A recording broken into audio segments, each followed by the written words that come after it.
こんにちは、河合祥一郎です。角川文庫よりポー傑作選1ゴシックホラー編黒猫の刊行を記念しまして、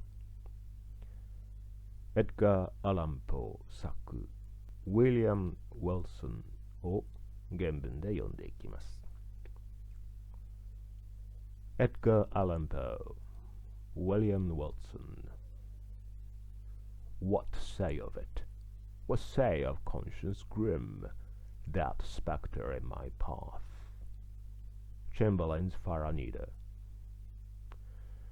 Let me call myself for the present William Wilson. The fair page now lying before me need not be sullied with my real appellation. This has been already too much an object for the scorn, for the horror, for the detestation of my race. To the uttermost regions of the globe have not indignant winds breathed its unparalleled infamy. O outcast of all outcasts most abundant, to the earth art thou not forever dead? To its honours, to its flowers, to its golden aspirations, and a cloud dense, dismal, and limitless does it not hang eternally between thy hopes and heaven?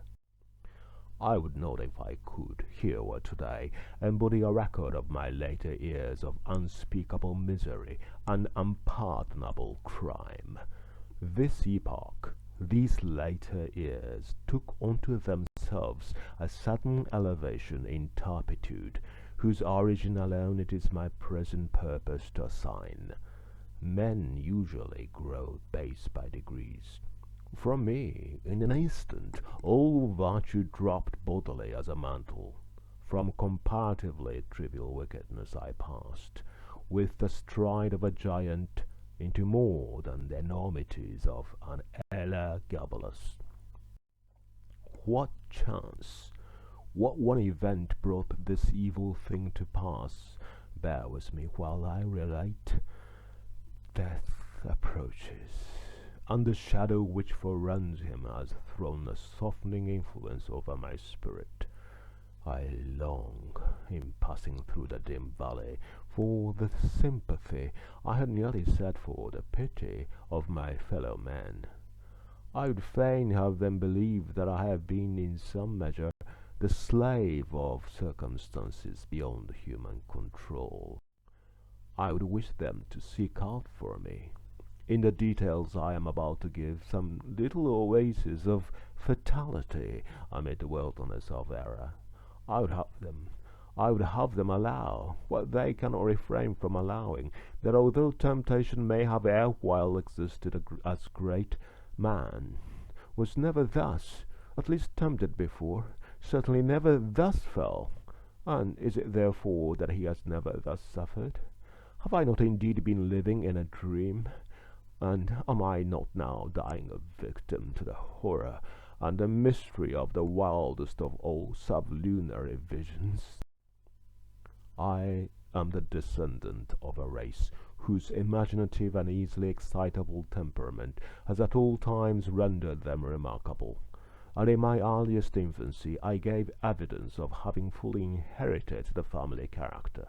As I advanced in years, it was more strongly developed, becoming for many reasons a cause for serious disquietude to my friends and of positive injury to myself. I grew self-willed, addicted to the wildest caprices, and a prey to the most ungovernable passions. Weak-minded and beset with constitutional infirmities akin to my own, my parents could do but little to check the evil propensities which distinguished me. Some feeble and ill-directed efforts resulted in complete failure on their part, and of course in total triumph on mine. Thenceforward, my voice was a household law, and at an age when few children have abandoned their leading strings, I was left to the guidance of my own will, and became, in all but name, the master of my own actions. My earliest recollections of a school life are connected with a large, rambling Elizabethan house in a misty-looking village of England, where were a vast number of gigantic and gnarled trees, and where all the houses were excessively ancient. In truth, it was a dreamlike and spirit-soothing place, that venerable old town. At this moment, in fancy, I feel the refreshing chilliness of its deeply shadowed avenues, inhale the fragrance of its thousand shrubberies, and thrill anew with undefinable delight at the deep hollow note of the church bell, breaking each hour with sullen and sudden roar upon the stillness of the dusky atmosphere in which the fretted Gothic steeple lay embedded and asleep. It gives me perhaps as much of pleasure as I can now in any manner experience to dwell upon minute recollections of the school and its concerns. Steeped in misery as I am, misery, alas, only too real, I shall be pardoned for seeking relief, however slight and temporary, in the weakness of a few rambling details. These, moreover, utterly trivial, and even ridiculous in themselves, assume, to my fancy, adventitious importance, as connected with the period and the locality when and where I recognize the first ambiguous monitions of the destiny which afterwards so fully overshadowed me. Let me then remember. The house, I have said, was old and irregular. The grounds were extensive, and a high and solid brick wall, topped with a bed of mortar and broken glass, encompassed the whole. This prison-like rampart formed the limit of our domain. Beyond it we saw but thrice a week, once every Saturday afternoon, when attended by two ushers, we were permitted to take brief walks in a body through some of the neighbouring fields, and twice during Sunday, when we were paraded in the same formal manner to the morning and evening service in the one church of the village. Of this church, the principal of our school was pastor. With how deep a spirit of wonder and perplexity was I wont to regard him from our remote pew in the gallery, as with step solemn and slow he ascended the pulpit. This reverend man, with countenance so demurely benign, with robes so glossy and so clerically flowing, with wig so minutely powdered, so rigid and so vast, could this be he who of late with sour visage and in snuffy habiliments administered ferule in hand the draconian laws of the academy? Oh, gigantic paradox! Too utterly monstrous for solution. At an angle of the ponderous wall frowned a more ponderous gate. It was riveted and studded with iron bolts, and surmounted with jagged iron spikes. What impressions of deep awe did it inspire! It was never opened save for the three periodical aggressions and egressions already mentioned. Then at every creak of its mighty hinges we found a plenitude of mystery, a wealth of matter for solemn remark or for more solemn meditation. The extensive enclosure was irregular in form, having many capacious recesses. Of these, 3 or 4 of the largest constituted the playground. It was level and covered with fine hard gravel. I well remember it had no trees, nor benches, nor anything similar within it. Of course, it was in the rear of the house. In front lay a small parterre, planted with box and other shrubs. But through this sacred division we passed only upon rare occasions indeed, such as a first advent to school, or final departure thence, or perhaps when a parent or friend having called for us, we joyfully took our way home for the Christmas or midsummer holidays. But the house, how quaint an old building was this! To me, how veritably a palace of enchantment! There was really no end to its windings, to its incomprehensible subdivisions. It was difficult at any given time to say with certainty upon which of its two stories one happened to be. From each room to every other there were sure to be found 3 or 4 steps either in ascent or descent. Then the lateral branches were innumerable, inconceivable, and so returning in upon themselves that our most exact ideas in regard to the whole mansion were not very far different from those with which we pondered upon infinity. During the 5 years of my residence here, I was never able to ascertain with precision in what remote locality lay the little sleeping apartment assigned to myself and some 18 or 20 other scholars. The schoolroom was the largest in the house, I could not help thinking, in the world. It was very long, narrow, and dismally low, with pointed Gothic windows and a ceiling of oak. In a remote and terror-inspiring angle was a square enclosure of 8 or 10 feet, comprising the sanctum, during hours of our principal, the Reverend Dr. Bransby. It was a solid structure with massy door, sooner than open, which, in the absence of the Domine, we would all have willingly perished by the peine forte et dure. In other angles were 2 other similar boxes, far less reverenced indeed, but still greatly matters of awe.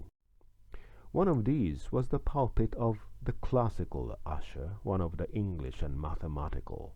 Interspersed about the room, crossing and recrossing in endless irregularity, were innumerable benches and desks, black, ancient, and time-worn, piled desperately with much bethumbed books, and so beseamed with initial letters, names at full length, grotesque figures, and other multiplied efforts of the knife, as to have entirely lost what little of original form might have been their portion in days long departed. A huge bucket with water stood at one extremity of the room, and a clock of stupendous dimensions at the other. Encompassed by the massy walls of this venerable academy, I passed, yet not in tedium or disgust, the years of the 3rd lustrum of my life. The teeming brain of childhood requires no external world of incident to occupy or amuse it, and the apparently dismal monotony of a school was replete with more intense excitement than my riper youth has derived from luxury or my full manhood from crime. Yet I must believe that my first mental development had in it much of the uncommon, even much of the outre, upon mankind at large. The events of very early existence rarely leave in mature age any definite impression. All is grey shadow, a weak and irregular resemblance, an indistinct regathering of feeble pleasures and phantasmagoric pains. With me this is not so. And in childhood I must have felt with the energy of a man what I now find stamped upon memory in lines as vivid as deep, and as durable as the exergues of the Carthaginian medals. Yet in the fact of the world's view, how little was there to remember. The morning's awakening, the nightly summons to bed, the connings, the recitations, the periodical half-holidays and perambulations, the playground with its broils, its pastimes, its intrigues, these by a mental sorcery long forgotten were made to involve a wilderness of sensation, a world of rich incident, a universe of varied emotion, of excitement, the most passionate and spirit-stirring, le bon temps que ce siècle de fer. In truth, the ardor, the enthusiasm, and the imperiousness of my disposition soon rendered me a marked character among my schoolmates, and by slow but natural gradations gave me an ascendancy over all not greatly older than myself, over all with a single exception. This exception was found in the person of a scholar who, although no relation, bore the same Christian and surname as myself, a circumstance, in fact, little remarkable, for notwithstanding a noble descent, mine was one of those everyday appellations which seem, by prescriptive right, to have been, time out of mind, the common property of the mob. In this narrative I have therefore designated myself as William Wilson, a fictitious title not very dissimilar to the real. My namesake alone, of those who in school phraseology constituted our set, presumed to compete with me in the studies of the class, in the sports and broils of the playground, to refuse implicit belief in my assertions and submission to my will, indeed to interfere with my arbitrary dictation in any respect whatsoever. If there is on earth a supreme and unqualified despotism, it is the despotism of a mastermind in boyhood over the less energetic spirits of its companions. Wilson's rebellion was to me a source of the greatest embarrassment, the more so as, in spite of the bravado with which in public I made a point of treating him and his pretensions, I secretly felt that I feared him, and could not help thinking the equality which he maintained so easily with myself a proof of his true superiority, since not to be overcome cost me a perpetual struggle. Yet this superiority, even this equality, was in truth acknowledged by no one but myself. Our associates, by some unaccountable blindness, seemed not even to suspect it. Indeed, his competition, his resistance, and especially his impertinent and dogged interference with my purposes were not more pointed than private. He appeared to be destitute alike of the ambition which urged and of the passionate energy of mind which enabled me to excel. In his library, he might have been supposed actuated solely by a whimsical desire to thwart, astonish, or mortify myself, although there were times when I could not help observing, with a feeling made up of wonder, abasement, and pique, that he mingled with his injuries, his insults, or his contradictions, a certain most inappropriate and assuredly most unwelcome affectionateness of manner. I could only conceive this singular behavior to arise from consummate self-conceit, assuming the vulgar air of patronage and protection. Perhaps it was this latter trait in Wilson's conduct, conjoined with our identity of name and the mere accident of our having entered the school upon the same day, which set afloat the notion that we were brothers among the senior classes in the academy. These do not usually inquire with much strictness into the affairs of their juniors. I have before said, or should have said, that Wilson was not in the most remote degree connected with my family, but assuredly if we had been brothers, we must have been twins, for after leaving Dr. Bransby's, I casually learned that my namesake was born on the 19th of January, 1813, and this is a somewhat remarkable coincidence, for the day is precisely that of my own nativity.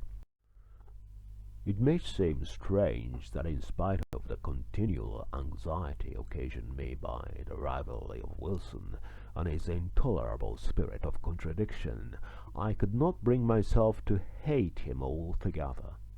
We had, to be sure, nearly every day a quarrel in which, yielding me publicly the palm of victory, he, in some manner, contrived to make me feel that it was he who had deserved it. Yet a sense of pride on my part, and a veritable dignity on his own, kept us always upon what are called speaking terms. While there were many points of strong congeniality in our tempers, operating to awake in me a sentiment which our position alone perhaps prevented from ripening into friendship, it is difficult indeed to define or even to describe my real feelings towards him. They form a motley and heterogeneous admixture, some petulant animosity, which was not yet hatred, some esteem, more respect, much fear, with a world of uneasy curiosity. To the moralist, it will be unnecessary to say, in addition, that Wilson and myself were the most inseparable of companions. It was no doubt the anomalous state of affairs existing between us which turned all my attacks upon him, and there were many, either open or covert, into the channel of banter or practical joke, giving pain while assuming the aspect of mere fun rather than into a more serious and determined hostility. But my endeavors on this head were by no means uniformly successful, even when my plans were the most wittily concocted, for my namesake had much about him in character of that unassuming and quiet austerity which, while enjoying the poignancy of its own jokes, has no heel of Achilles in itself, and absolutely refuses to be laughed at. I could find, indeed, but one vulnerable point, and that lying in a personal peculiarity, arising perhaps from constitutional disease, would have been spared by any antagonist less at his wit's end than myself. My rival had a weakness in the facial or guttural organs, which precluded him from raising his voice at any time above a very low whisper. Of this defect I did not fail to take what poor advantage lay in my power. Wilson's retaliations in kind were many, and there was one form of his practical wit that disturbed me beyond measure. How his sagacity first discovered at all that so petty a thing would have vexed me is a question I never could solve. But having discovered, he habitually practised the annoyance. I had always felt aversion to my uncourtly patronymic and its very common, if not plebeian, praenomen. The words were a venom in my ears, and when, upon the day of my arrival, a second William Wilson came also to the academy, I felt angry with him for bearing the name, and doubly disgusted with the name because a stranger bore it, who would be the cause of its twofold repetition, who would be constantly in my presence, and whose concerns in the ordinary routine of the school business must inevitably, on account of the detestable coincidence, be often confounded with my own. The feeling of vexation thus engendered grew stronger with every circumstance tending to show resemblance, moral or physical, between my rival and myself. I had not then discovered the remarkable fact that we were of the same age, but I saw that we were of the same height, and I perceived that we were even singularly alike in general contour of person and outline of feature. I was galled, too, by the rumor touching a relationship which had grown current in the upper forms.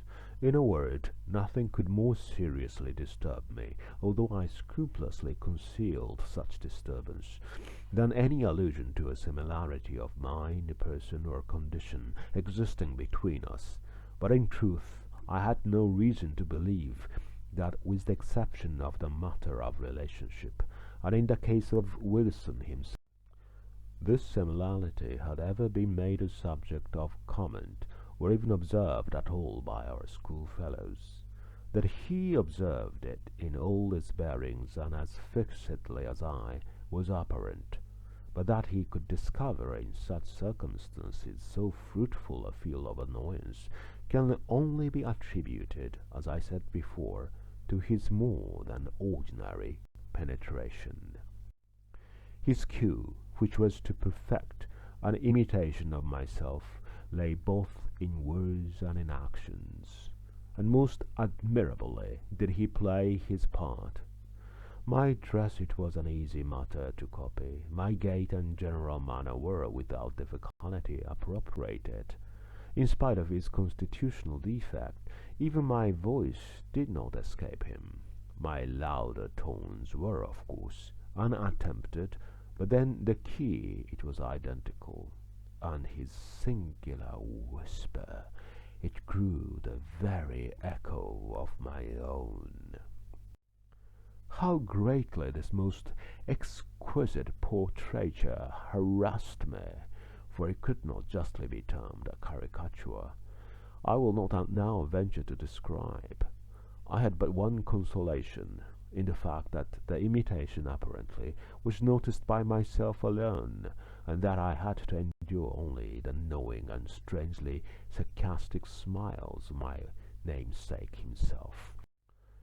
Satisfied with having produced in my bosom the intended effect, he seemed to chuckle in secret over the sting he had inflicted, and was characteristically disregardful of the public applause which the success of his witty endeavours might have so easily elicited.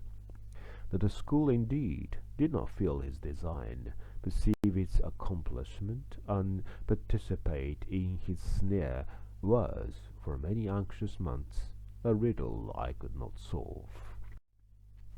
Perhaps the gradation of his copy rendered it not so readily perceptible, or more possibly I owed my security to the masterly air of the copyist, who, disdaining the letter, which in a painting is all the obtuse can see, gave but the full spirit of his original for my individual contemplation and chagrin. I have already more than once spoken of the disgusting air of the patronage which he assumed toward me, and of his frequent officious interference with my will. This interference often took the ungracious character of advice, advice not openly given, but hinted or insinuated. I received it with a repugnance which gained strength as I grew in years. Yet at this distant day, let me do him the simplest justice to acknowledge that I can recall no occasion when the suggestions of my rival were on the side of those errors or follies so usual to his immature age and seeming inexperience. That his moral sense, at least, if not his general talents and worldly wisdom, was far keener than mine own, and that I might today have been a better and thus a happier man had I less frequently rejected the counsels embodied in those meaning whispers, which I then but too cordially hated and too bitterly despised. As it was, I at length grew restive in the extreme under his distasteful supervision, and daily resented more and more openly what I considered his intolerable arrogance. I have said that in the first years of our connection as schoolmates, my feelings in regard to him might have been easily ripened into friendship. But in the latter months of my residence at the academy, although the intrusion of his ordinary manner had, beyond doubt, in some measure, abated my sentiments in nearly similar proportion, partook very much of positive hatred. Upon one occasion he saw this, I think, and afterwards avoided, or made a show of avoiding me. It was about the same period, if I remember right, that in an altercation of violence with him, in which he was more than usually thrown off his guard, and spoke and acted with an openness of demeanour rather foreign to his nature, I discovered, or fancied I discovered, in his accent, his air, and general appearance as something which first startled and then deeply interested me by bringing to mind him dim visions of my earliest infancy, wild, confused, and thronging memories of a time when memory herself was yet unborn. I cannot better describe the sensation which oppressed me than by saying that I could with difficulty shake off the belief of my having been acquainted with the being who stood before me at some epoch very long ago, some point of the past even infinitely remote. The delusion, however, faded rapidly as it came, and I mentioned it at all but to define the day of the last conversation I there held with my singular namesake. The huge old house, with its countless subdivisions, had several large chambers communicating with each other, where slept the greater number of the students.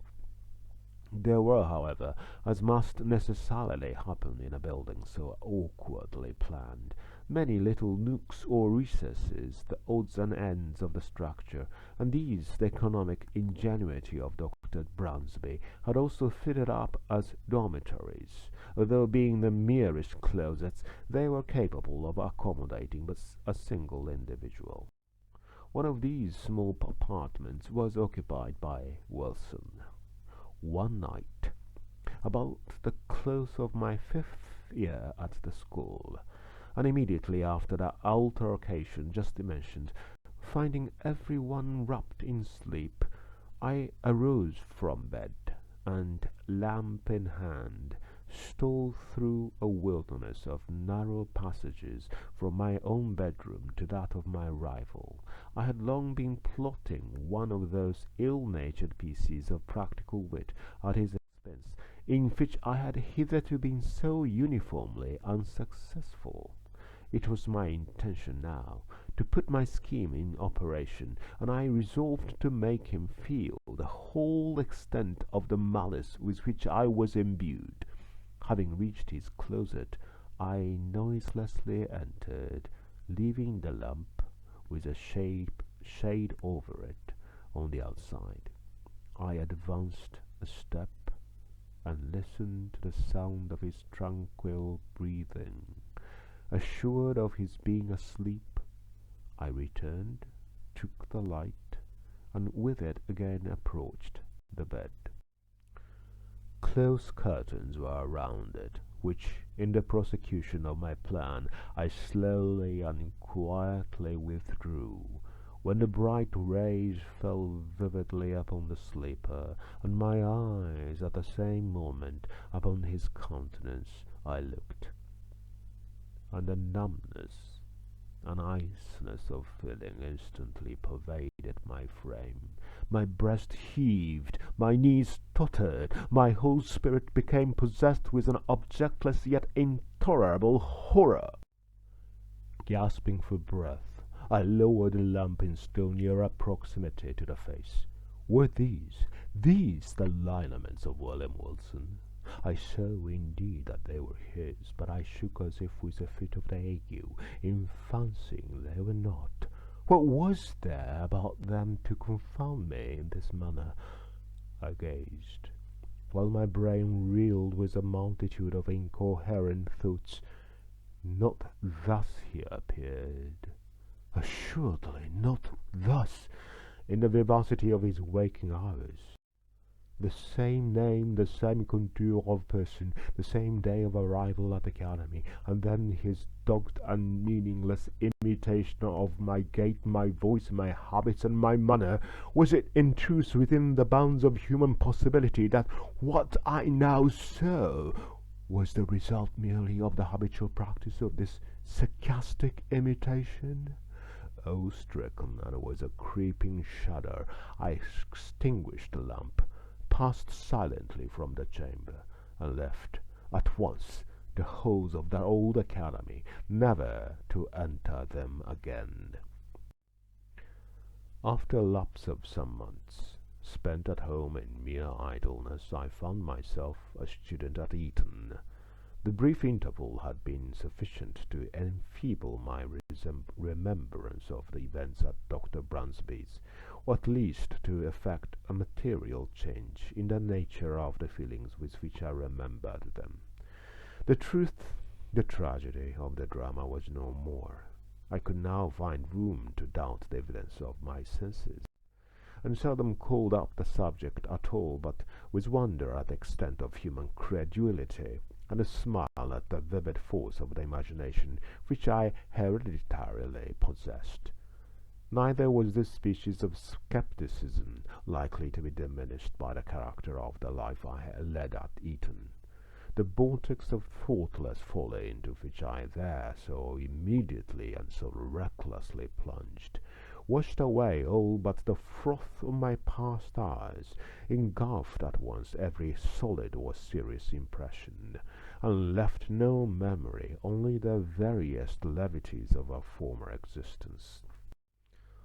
I do not wish, however, to trace the course of my miserable profligacy here, a profligacy which set at defiance the laws, while it eluded the vigilance of the institution. 3 years of folly, passed without profit, had but given me rooted habits of vice, and added, in a somewhat unusual degree, to my bodily stature, when, after a week of soulless dissipation, I invited a small party of the most dissolute students to a secret carousal in my chambers. We met at a late hour of the night, for our debaucheries were to be faithfully protracted until morning. The wine flowed freely, and there were not wanting other and perhaps more dangerous seductions, so that the grey dawn had already faintly appeared in the east, while our delirious extravagance was at its height. Madly flushed with curse and intoxication, I was in the act of insisting upon a toast of more than wonted profanity, when my attention was suddenly diverted by the violent, although partially unclosing of the door of the apartment, and by the eager voice of a servant from without. He said that some person, apparently in great haste, demanded to speak with me in the hall. Widely excited with wine, the unexpected interruption rather delighted than surprised me. I staggered forward at once, and a few steps brought me to the vestibule of the building. In this low and small room there hung no lamp, and now no light at all was admitted, save that of an exceedingly feeble dawn which made its way through its semicircular window. As I put my foot over the threshold, I became aware of the figure of a youth about my own height, and habited in a white casimere morning frock, cut in a novel fashion of the one I myself wore at the moment. This the faint light enabled me to perceive, but the features of his face I could not distinguish. Upon my entering, he strode hurriedly up to me, and seizing me by the arm with a gesture of petulant impatience, whispered the words, "William Wilson," in my ear. I grew perfectly sober in an instant. There was that in the manner of the stranger, and in the tremulous shake of his uplifted finger as he held it between my eyes and the light, which filled me with unqualified amazement. But it was not this which had so violently moved me. It was the pregnancy of solemn admonition in the singular, low, hissing utterance, and above all it was the character that toned the key of those few simple, unfamiliar, yet whispered syllables which came with a thousand thronging memories of bygone days, and struck upon my soul with the shock of a galvanic battery. Ere I could recover the use of my senses, he was gone. Although this event failed not of a vivid effect upon my disordered imagination, yet was it evanescent as vivid, For some weeks, indeed, I busied myself in honest inquiry, or was wrapped in a cloud of morbid speculation. I do not pretend to disguise from my perception the identity of the singular individual who thus perseveringly interfered with my affairs, and harassed me with his insinuated counsel. But who and what was this Wilson, and whence came he, and what were his purposes? Upon neither of these points could I be satisfied, merely ascertaining in regard to him that a certain accident in his family had caused his removal from Dr. Bransby's academy on the afternoon of the day in which I myself had eloped. But in a brief period I ceased to think upon the subject, my attention being all absorbed in a contemplated departure for Oxford. Thither I soon went, the uncalculating vanity of my parents furnishing me with an outfit and annual establishment, which would enable me to indulge at will in luxury already so dear to my heart, to vie in profuseness of expenditure with the haughtiest heirs of the wealthiest earldoms in Great Britain. Excited by such appliances to vice, my constitutional temperament broke forth with redoubled ardor, and I spurned even the common restraints of decency in the mad infatuation of my revels. But it were absurd to pose in the detail of my extravagance. Let it suffice that among spendthrifts I out-Heroded Herod, and that, giving name to a multitude of novel follies, I added no brief appendix to the long catalogue of vices then usual in the most dissolute university of Europe.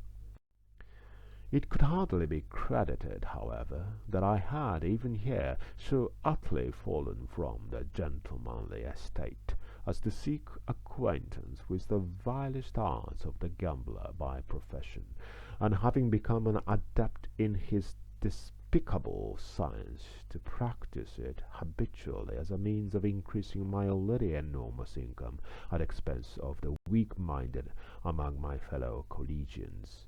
Such, nevertheless, was the fact.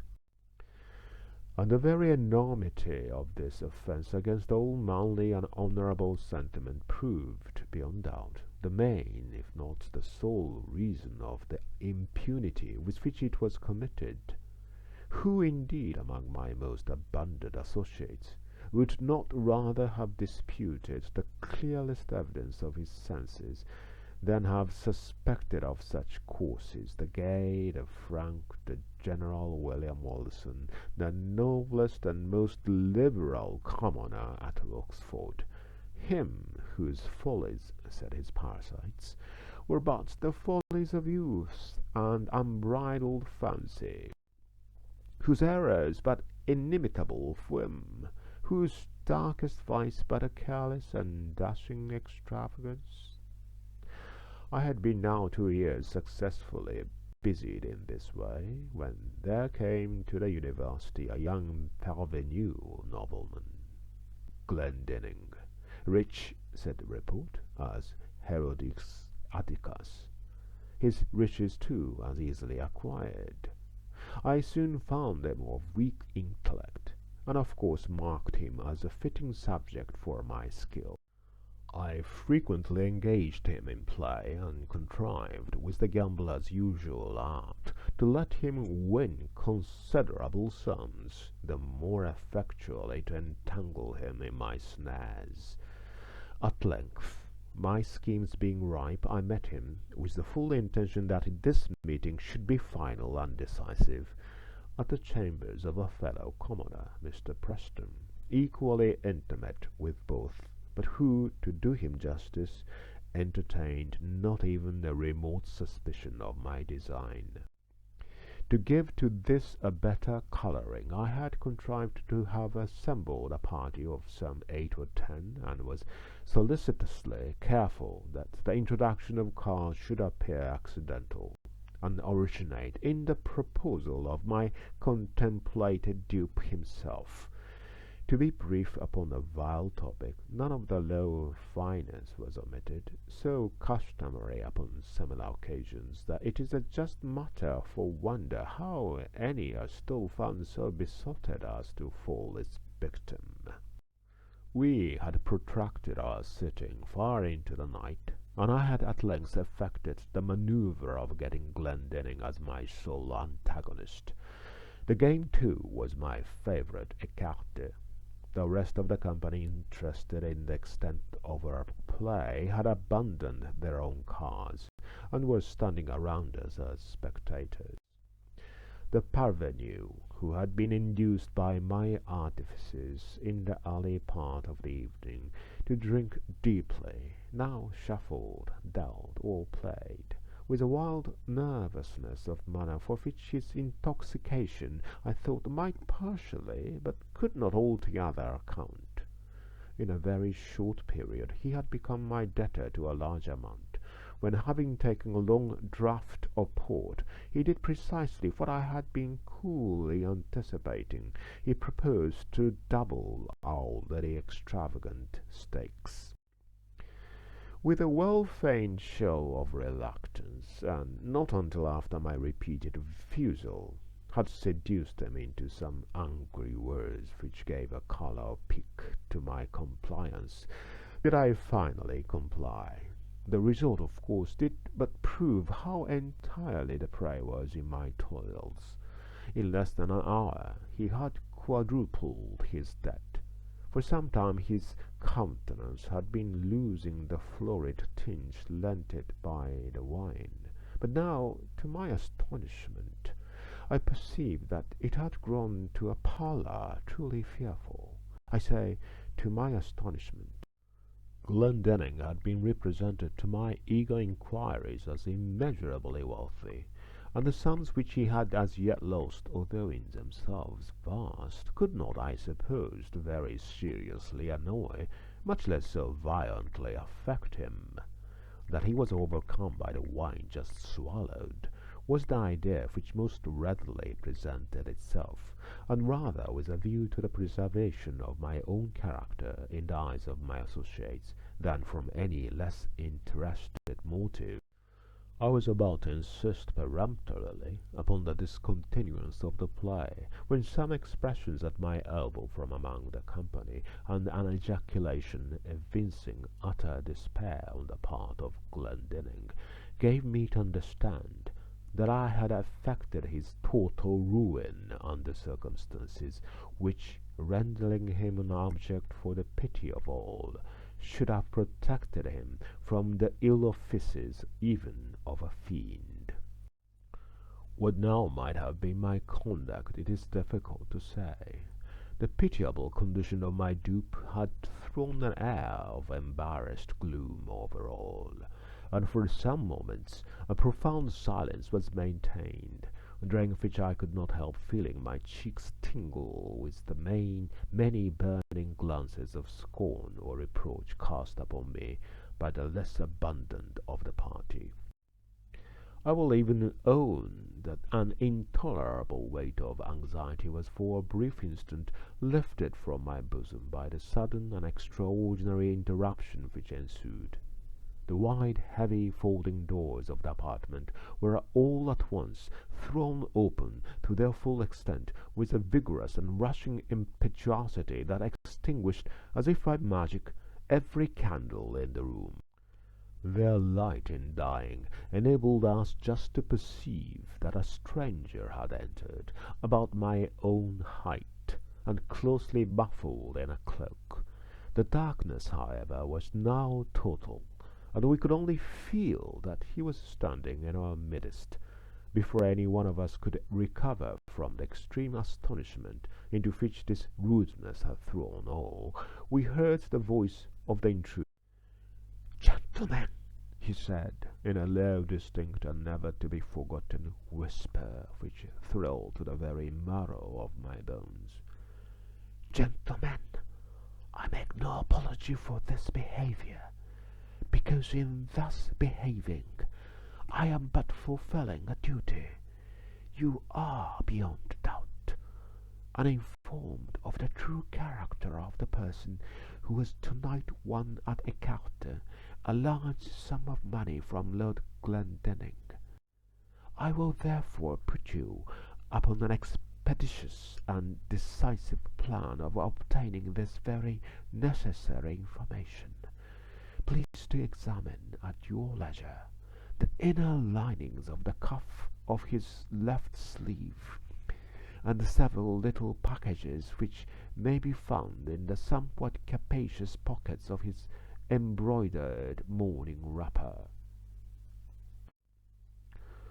While he spoke, so profound was the stillness that one might have heard a pin drop upon the floor. In ceasing, he departed at once, and as abruptly as he had entered. Shall I describe my sensations? Must I say that I felt all the horrors of the damned? Most assuredly I had little time given for reflection. Many hands roughly seized me upon the spot, and lights were immediately reprocured. A search ensued. In the lining of my sleeve were found all the court cards essential in a character, and in the pockets of my wrapper a number of facsimiles of those used at our sittings, with the single exception that mine were of the species called technically arrondees, the honours being slightly convex at the ends, the lower cards slightly convex at the sides. In this disposition, the dupe who cuts as customary at the length of the pack will invariably find that he cuts his antagonist an honour, while the gambler cutting at the breadths will as certainly cut nothing for his victim, which may count in the records of the game. Any burst of indignation upon this discovery would have affected me less than the silent contempt or the sarcastic composure with which it was received. "Mr. Wilson," said our host, stooping to remove from beneath his feet an exceedingly luxurious cloak of rare furs, "Mr. Wilson, this is your property." The weather was cold, and upon quitting my own room, I had thrown a cloak over my dressing wrapper, putting it off upon reaching the scene of play.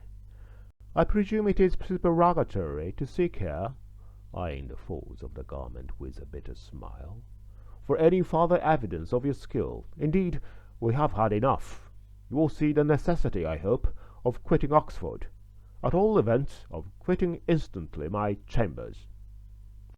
Abased, humbled to the dust as I then was, it is probable that I should have resented this galling language by immediate personal violence, had not my whole attention been at the moment arrested by a fact of the most startling character. The cloak which I had worn was of a rare description of her. How rare, how extravagantly costly, I shall not venture to say. Its fashion, too, was of my own fantastic invention, for I was fastidious to an absurd degree of coxcombry in matters of this frivolous nature. When, therefore, Mr. Preston reached me that which he had picked up upon the floor, and near the folding doors of the apartment, it was with an astonishment nearly bordering upon terror that I perceived my own already hanging on my arm, where I had no doubt unwittingly placed it, and that the one presented me was but its exact counterpart in even the minutest possible particular, the singular being who had so disastrously exposed me had been muffled, I remember, in a cloak. And none had been worn at all by any of the members of our party, with the exception of myself. Retaining some presence of mind, I took the one offered me by Preston, placed it unnoticed over my own, left the apartment with a resolute scowl of defiance, and next morning, ere dawn of day, commenced a hurried journey from Oxford to the Continent, in a perfect agony of horror and of shame. I fled in vain. My evil destiny pursued me as if in exaltation, and proved indeed that the exercise of its mysterious dominion has as yet only begun. Scarcely had I set foot in Paris ere I had fresh evidence of the detestable interest taken by this Wilson in my concerns. Years flew, while I experienced no relief. Villain! At Rome, with how untimely, yet with how spectral an officiousness stepped he in between me and my ambition. At Vienna too, at Berlin, and at Moscow. Where, in truth, had I not bitter cause to curse him within my heart? From his inscrutable tyranny did I at length flee, panic-stricken as from a pestilence, and to the very ends of the earth I fled in vain. And again, in secret communion with my own spirit, would I demand the questions, who is he? Whence came he? And what are his objects? But no answer was there found. And now I scrutinized, with a minute scrutiny, the forms and the methods and the leading traits of his impertinent supervision. But even here there was very little upon which to base a conjecture.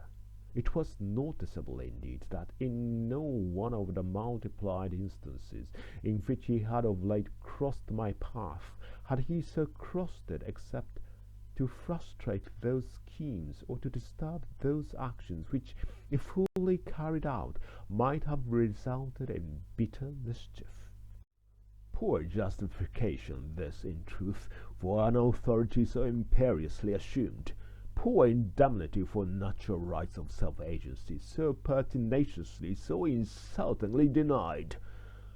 I had also been forced to notice that my tormentor, for a very long period of time, while scrupulously and with miraculous dexterously maintaining his whim of an identity of apparel with myself, had so contrived it in the execution of his varied interference with my will that I saw not at any moment the features of his face. Be Wilson what he might, this at least was the veriest of affectation or of folly. Could he, for one instant, have supposed that in my admonisher at Eton, in the destroyer of my honour at Oxford, in him who thwarted my ambition at Rome, my revenge at Paris, my passionate love at Naples, or what he falsely termed my avarice in Egypt, that in this, my arch-enemy and evil genius, I could fail to recognize the William Wilson of my schoolboy days, the namesake, the companion, the rival, the hated and dreaded rival at Dr. Bransby's? Impossible.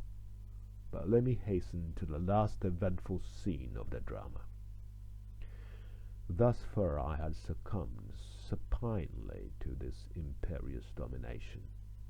The sentiment of deep awe with which I habitually regarded the elevated character, the majestic wisdom, the apparent omnipresence and omnipotence of Wilson, added to a feeling of even terror, with which certain other traits in his nature and assumptions inspired me, had operated, hitherto, to impress me with an idea of my own utter weakness and helplessness, and to suggest an implicit, although bitterly reluctant, submission to his arbitrary will.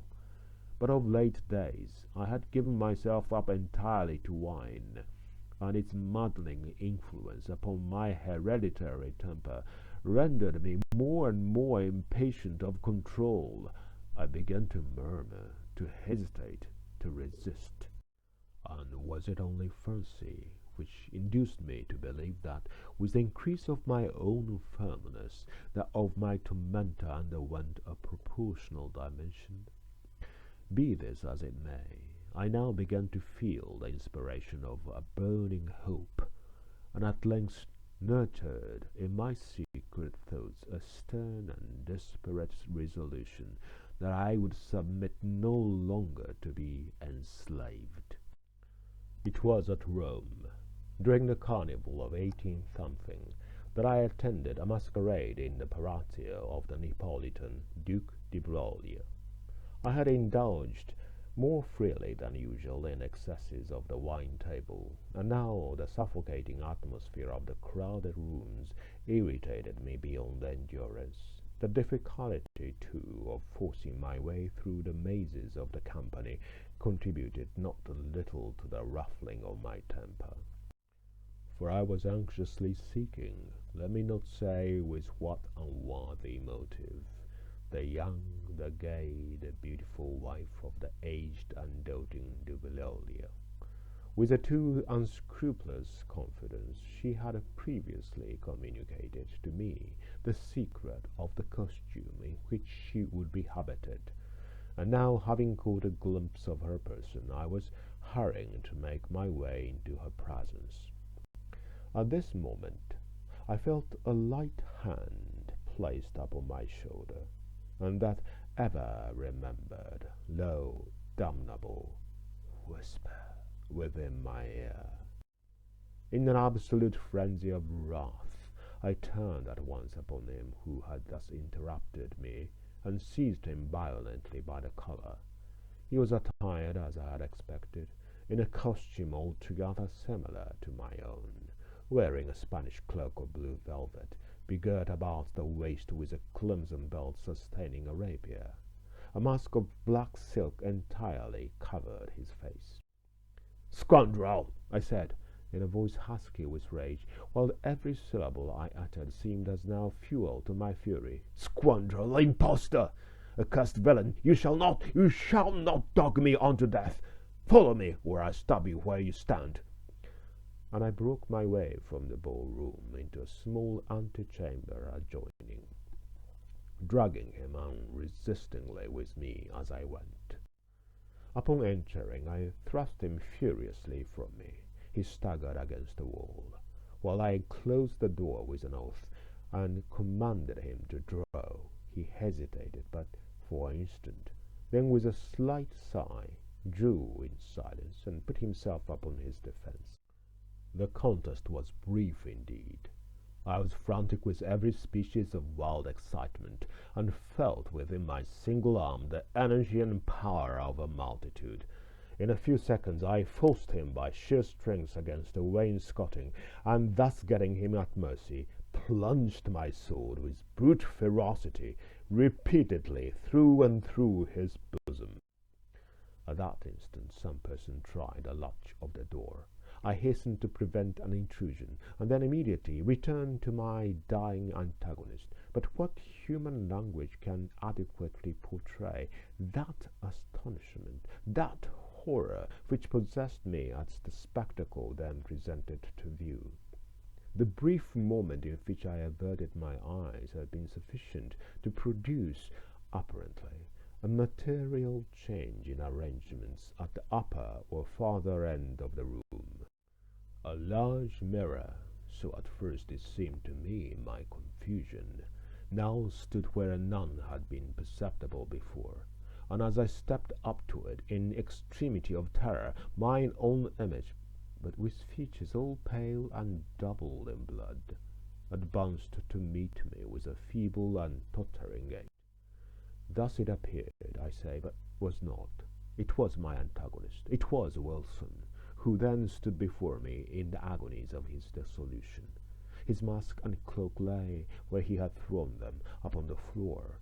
Not a thread in all his raiment, not a line in all the marked and singular lineaments of his face, which was not even in a most absolute identity mine own.